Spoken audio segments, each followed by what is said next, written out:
Hey guys, what's up? Today I'll be showing you 10 great JRPGs that were sadly destroyed by critics. Reviews were harsh and scores were low. Do they deserve the criticism they got? Was it justified? We're about to find out, so let's begin. Number 10, Tales of Symphonia 2: Dawn of the New World. Many hate on this entry for its controversial handling of its story progression. It's rare to see bold and negative criticism towards anything else really. One could argue the pacing wasn't ideal in combat since the protagonist takes a bit to fight decently, and the addition of monster recruitment felt out of place for a Tales game, but the resentment collides mostly with Emil, the main character himself, and how the original Symphonia characters were introduced. I've never been able to understand the complaints, and this is coming from a guy that did play Symphonia 1 first. Lloyd is portrayed as an evil, heartless villain at first, but halfway through the game you meet the truth of what's going on. My guess is most people and critics who trashed this sequel didn't even reach that part. They hated on it for that initial follow-up to the Symphonia 1 cast, and I do firmly believe others just hate it because the consensus is negative towards it. It isn't hard to stand up for this game, as I personally see nothing that can condemn it to its lame reputation. It's a great JRPG destroyed by critics who probably just wanted to play as Lloyd in another adventure. I get that. Still, most of the low scores feel way too biased for my taste. To each their own, I guess, but it's hard to respect opinions like this.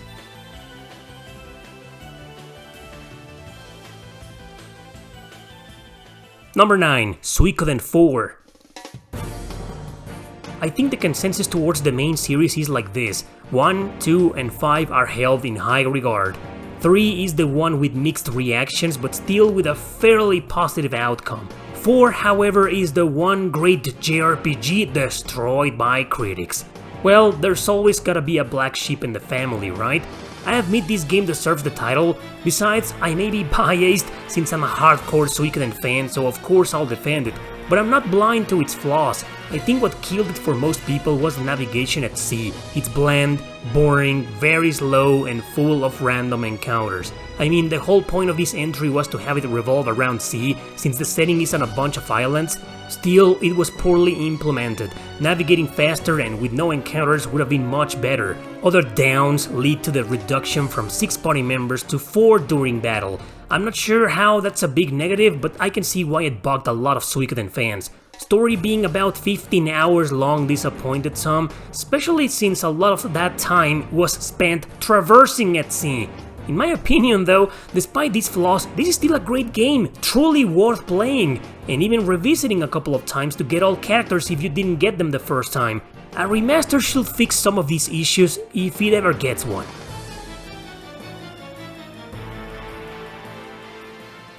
Number 8, Valkyria Revolution. Critics destroyed this action RPG mostly for 2 reasons. One, because they didn't know it was a spin-off. They wanted to treat it as a mainline game, all of those being tactical RPGs. Mediavision and Sega wanted to make a spin-off. Does it have to be strategic? Aren't a lot of spin-offs like this changing battle mechanics to differentiate themselves from the mainline titles? The second reason is because its gameplay mechanics aren't stellar. Even understanding it as an action RPG and accepting it as such, it does present some relevant issues. The balance of this game was overlooked by devs and testers alike. Playing it on easy offers zero challenge. While normal feels like a mixed bag, often it's just as easy, but some bosses are straight up broken and show a sudden change in the AI behavior for the bad. Other critics trashed the story, but I of course strongly disagree with them. I personally think this is a terrific narrative with rich characters and mature situations. Graphics and music are almost objectively untouchable. Anybody crapping on them is very questionable. Anyway, I'll admit this isn't the best Valkyria game, nor is it a masterpiece, but the scores it received were way more punishing than reasonable. Number 7, Trinity: Souls of Zeal All. Being a PS3 exclusive and a rather obscure game, most of you won't be interested in hearing this, but if you're ever interested in playing a mature dark fantasy action JRPG, then don't skip to the next game of the video. Critics destroyed this one for questionable reasons. I admit it is neither a top tier game nor is it some kind of masterwork, but its flaws don't merit the trashing it got. You control 3 main characters the entire game, being able to switch between them at any time. This is a plot about revenge, and it doesn't take long to get you invested in the story. I think the issue reviewers pointed out pertains the pacing, since this is a quest-driven RPG where you'll be roaming around the overworld trying to find the next lead. Players may lose interest in the story meanwhile. However, if you stick to it, every now and then it'll return to hook you right back. Its repetitive nature during combat, mission after mission of just killing monsters, was perceived as a big negative. Why? That's just the nature of this game. Did they forget this was developed by Omega Force, creators of Dynasty Warriors? And it's not like you're constantly fighting hordes of enemies. Dare I say, any Warriors game feels 10 times more repetitive than Trinity. I finished this game, unlike probably most critics out there, and I stand witness to its achievement. I am not trying to discredit their work. If they hated this game, it's alright. I hate some JRPGs that a lot of you disagree with, right? I just wish Trinity could have gotten a more insightful review, because I really think it's a very good game.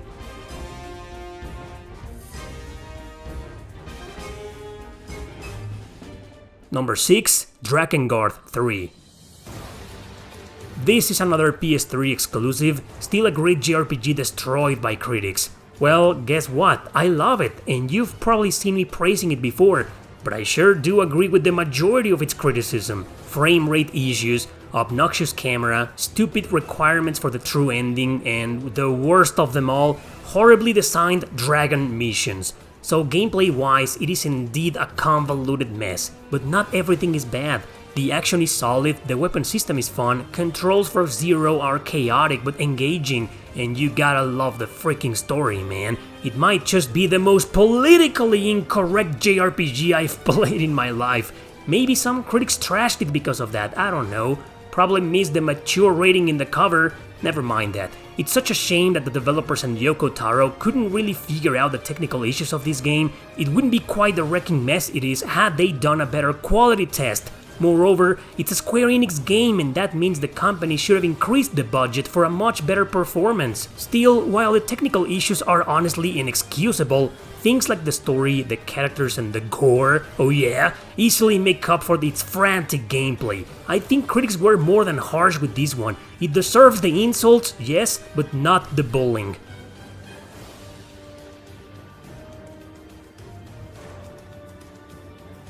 Number 5, Spectral Souls, Resurrection of the Ethereal Empire. Spectral Souls is the only game in this list I perfectly understand its scores. Well, Drakengard 3 too, actually. I still love it and name it as one of the best JRPGs on the system to this day. It's a grid-based tactical RPG and a sequel to a PS2 game released only in Japan! So that's one flaw right there. Story continues the war for continental domination between the demon race and the humans. You will control 3 parties with 3 different protagonists, basically switching between them when they hit a story wall. Nothing negative there in my opinion, but it was criticized because of its loading times. Sure, they're bad, but it's no reason to trash it. However, if you keep piling the interface with gameplay and balance issues, the result can be impactful in an overview. It does feel like a low-budget video game for its time, but in its defense I can say Idea Factory has never been a rich AAA studio. It isn't today, of course it wasn't over a decade ago. About the gameplay, the fact that you have a massive grindfest can wear people out easily. This is no joke, guys. The game's about 70% grinding, 30% story, since its difficulty is overbearing. You have to create combination attacks and strategize on how to use them and when, so it's not a friendly game for beginners at all. But what's so bad about a brutally hard strategy RPG? It works, it's enjoyable, and it rewards you with a mature story. I'm not saying it's an excellent, outstanding, must-play JRPG, but the very low scores make it feel like it belongs in the trash with games like Time and Eternity or Valhalla Knights.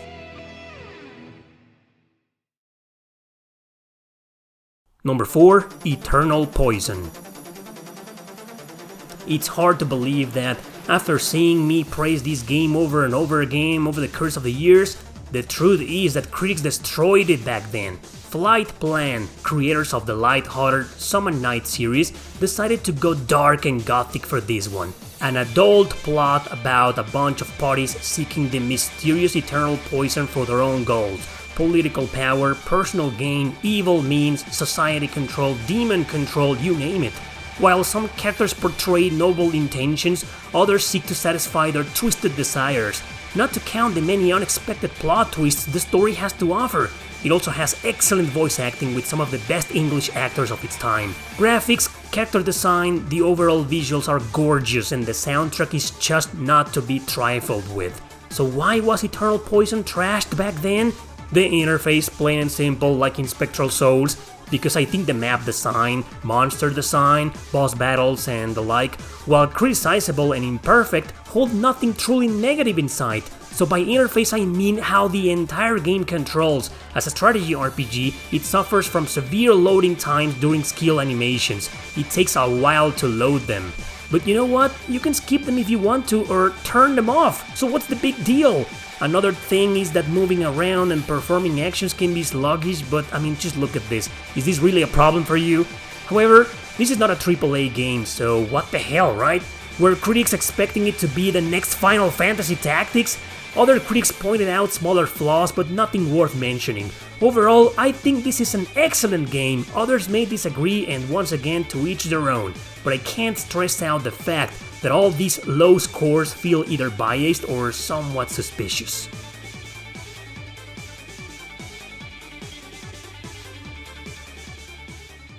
Number 3. Soul Hackers 2. This great JRPG wasn't exactly destroyed by critics. Most magazines gave it a decent rating, not sensational but average at least. Instead, it was destroyed by YouTubers and players alike. True, half the internet agreed it was pretty good, but the other half exposed it as a severely underachievement, a huge disappointment. Nothing but half-assed exaggerations in my opinion. I believe this is what happens when fans overhype a game and expect just way too much out of it. Right from its trailers, it looked totally different in style, story, and gameplay than its predecessor on the Saturn and the 3DS. I believe that was people's greatest mistake, to judge it as such. I for one kept my expectations to a minimum, felt like I wasn't going to love it, and I turned out glad to be wrong. Sure, like most JRPGs in today's video, it isn't among the best of all time, but it is an SMT game I strongly recommend. Still, influencers were too harsh on it. The only thing I can agree with was the lack of good and appealing design in the Soul Matrix, labyrinths you need to complete for the sake of your party members if you want to improve their abilities, bond with them and get the true ending. These dungeons are kinda bland and repetitive, but so were a lot of the ones in Soul Hackers 1 or even Strange Journey. No random encounters, you can dodge enemies or stun them, so gameplay wise, the pacing is up to the player. It's not as hard as most Shin Megami Tensei games, so maybe it got some shit because of that too. What's so bad about a perfectly balanced game on normal mode? I don't get it. I honestly don't know what fans were expecting out of this game, but it just goes on to prove that you should never increase your expectations that much. It almost always leads to disappointment. This is not one of the best SMT games, but it's far, far from the worst.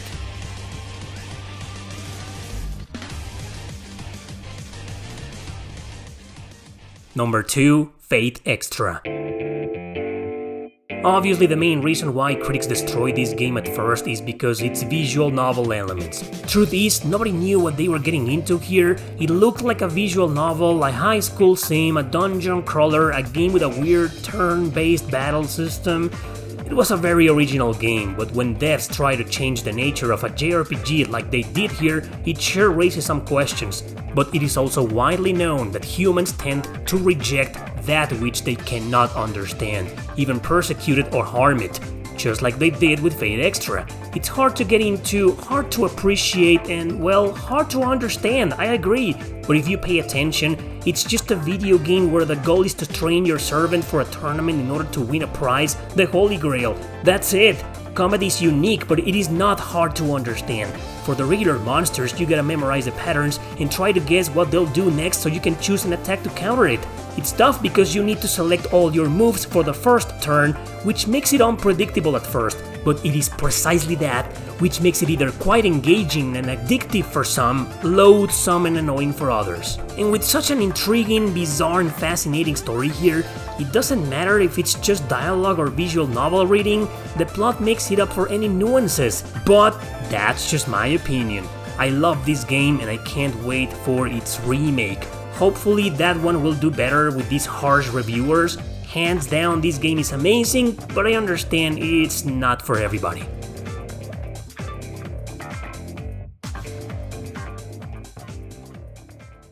Number 1, Chrono Cross, the Radical Dreamers Edition.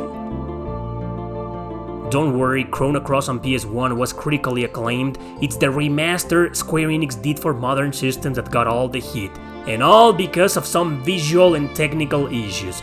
Wow, I mean, I'm not gonna say its frame rate was mediocre, poor for today's standards, true, but why give such low scores or trash a game solely based on that? Most critics were happy with the results and weren't too rough on it, but players and YouTubers were a completely different tale once again. For starters, and in case you didn't know, these issues have been recently fixed with a patch. All versions, not just the infamous Steam release. Switch got a bad rep too at first, but it was patched as well. Take a clear look right now. I'm hoping you can notice, but running around even in high-speed mode doesn't collide with the screen. The performance stays on 60 frames per second and it doesn't lag, cut or pause. I'm happy Square Enix realized this mistake, inexcusable for a millionaire company like them. The same cannot be said about the CGI cutscenes, a tragedy. Hopefully they can fix them one day, but I doubt it since all they did was port them straight from the PlayStation release. They were innovative, beautiful and impactful back then on that system. On modern ones, they look terrible. Gameplay and story are intact with great quality of life additions though, so I guess my conclusion will be, stop being so damn nonsensical with graphical issues. They're important, yes, but not enough to trash a remaster's reputation. With JRPGs, in my opinion, story and gameplay are all that truly matters.